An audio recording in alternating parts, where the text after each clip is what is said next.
নমস্কাৰ চতুৰ্থ শ্ৰেণীৰ ছাত্ৰ ছাত্ৰীসকল, আজি তোমালোকৰ আগত দেওবানী সংস্কৃতৰ পঞ্চম পাঠ কাল দিক্ষ এই বিষয়ে আলোচনা কৰিম। এই পাঠটোৰ জৰিয়তে তোমালোকে সময়ৰ যিটো জ্ঞান অসমীয়াত জানাই, কিন্তু এই সংস্কৃতত সময়ক কেনেকে কি ধৰণৰ সম্বোধন কৰে এই বিষয়ে জানিব পাৰিবা। গতিকে ভিডিঅ'টো প্ৰথমৰ পৰা শেষলৈকে মনোযোগ শুনিবা, তেতিয়া সময়ৰ জ্ঞানখিনি তোমালোকে অতি সোনকালে আয়ত্ব কৰিব পাৰিবা। আমি জানো একবাদনম, ইয়াত ভৰিটো দিছে, ইয়াত একবাদনম। ইয়াত মিনিটৰ কাটাটো 12ত আছে আৰু ঘণ্টা কাটাটো 1ত আছে, গতিকে একবাদনম। ইয়াত একে মিনিটৰ কাটাটো প্ৰত্যেকটোতে 12ত আছে, কিন্তু ঘণ্টা কাটাটো 2ত আছে, গতিকে দ্বিবাদনম। ইয়াত ত্ৰিবাদনম, চতুৰ্বাদনম, পঞ্চবাদনম, ষটবাদনম, সপ্তবাদনম, অষ্টবাদনম, নববাদনম, দশবাদনম, একাদশবাদনম, দ্বাদশবাদনম। 12 বাজিছে। একবাদনম, ইয়াত মিনিটৰ কাটা 12ত আৰু ঘণ্টাৰ কাটা 1ত, একবাদনম বুলি কয়, মানে 1 বাজিছে। ইয়াত মিনিটৰ কাটাটো 12ত, ঘণ্টাৰ কাটা 2ত, দ্বিবাদনম, অৰ্থাৎ 2 বাজিছে। ইয়াত মিনিটৰ কাটাটো 12ত, ঘণ্টা কাটাটো আহি পাইছে 3ত, গতিকে ত্ৰিবাদনম, মানে 3 বাজিছে।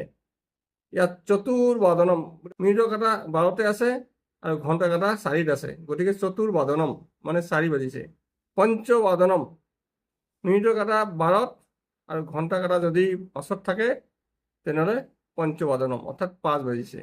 মিনিটৰ কাটা 12ত আছে, ঘণ্টা কাটা যদি 6ত থাকে তেনেহ'লে ষটবাদনম, ষটবাদনম, অৰ্থাৎ 6 বাজিছে। মিনিটৰ কাটা যদি 12ত আছে আৰু ঘণ্টা কাটা যদি 7ত আছে তেনেহ'লে সপ্তবাদনম, অসমীয়াত 7 বাজিছে। মিনিটৰ কাটা যদি 12ত আছে আৰু ঘণ্টা কাটা যদি 8ত আছে অষ্টবাদনম, অৰ্থাৎ 8 বাজিছে। মিনিটৰ কাটা 12ত, কিন্তু ঘণ্টা কাটা 9ত, গতিকে নববাদনম, অৰ্থাৎ 9 বাজিছে। মিনিটৰ কাটা 12ত, ঘণ্টা কাটা 10ত, গতিকে দশবাদনম, গতিকে অসমীয়াত 10 বাজিছে। একাদশবাদনম, মিনিটৰ কাটা 12ত আৰু ঘণ্টা কাটা 11ত, গতিকে একাদশবাদনম। যদি দেখা যায় যে দুডাল কাটাই মিনিটৰ কাটা আৰু ঘণ্টা কাটা 12ত থাকে তেতিয়া দ্বাদশবাদনম, অৰ্থাৎ 12 বাজে। ইয়াৰ পিছতে এতিয়া মিনিটৰ কাটা 6ত আছে আৰু ঘণ্টা কাটা 12 আৰু 1ৰ মাজত আছে, অৰ্থাৎ 12:30। ইয়াত কি হৈছে সংস্কৃতত সাৰ্ধ দ্বাদশবাদনম।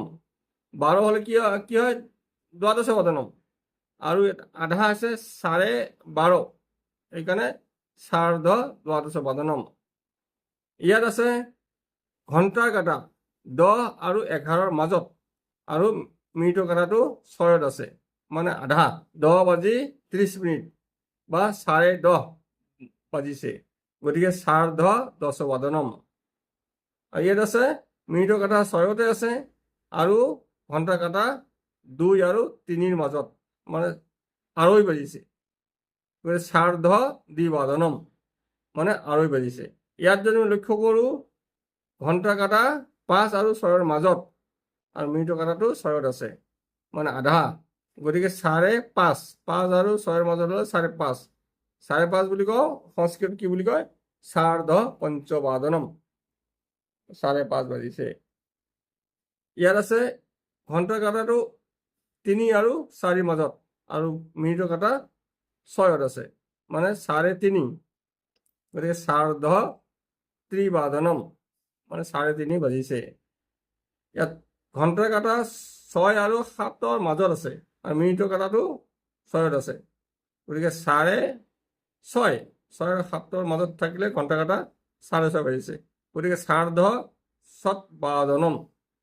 আৰু ইয়াৰ ভিডিঅ'ত আমি আকৌ 6:10, 6:05, তেনেকৈ 10 বাজিবলৈ 5 মিনিট, এইখিনি আমি পিছৰ ভিডিঅ'ত পাই থাকিম বা এই বিষয়ে জানিম। ইয়াৰ পিছতে পিছৰ পৃষ্ঠাত দিছে ভাৰতস্য পূৰ্ব দিশি উৰিষ্যা ৰাজ্যে জগন্নাথ পুৰী অস্তি। মানে ভাৰতস্য মানে ভাৰতৰ, ভাৰতস্য মনুষ্য নগৰস্য মানে ভাৰতৰ, পূৰ্ব দিশে মানে পূব দিশত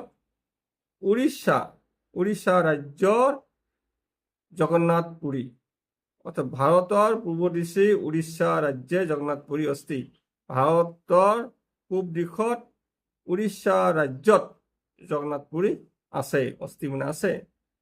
ভারতস্য পশ্চিম দিশি গুজরাট রাজ্যে দ্বারিকাপুরী অস্তি, মানে ভারতের পশ্চিম দিশত গুজরাট রাজ্যত দ্বারিকাপুরী আছে, অস্তি মানে আছে। ভারতস্য মানে ভারতের উত্তর দিশি মানে উত্তর দিশত উত্তৰাখণ্ড ৰাজ্যত বদ্ৰীনাথ অস্তি, মানে বদ্ৰীনাথ মন্দিৰ আছে। ভাৰতস্য দক্ষিণ দিশি তামিলনাডু ৰাজ্যে ৰামেশ্বৰম অস্তি, মানে ভাৰতৰ দক্ষিণ দিশত তামিলনাডু ৰাজ্যত ৰামেশ্বৰম আছে। ভিডিঅ'টো কেনেকুৱা লাগিল কমেণ্টত জনাবা। নমো নমঃ।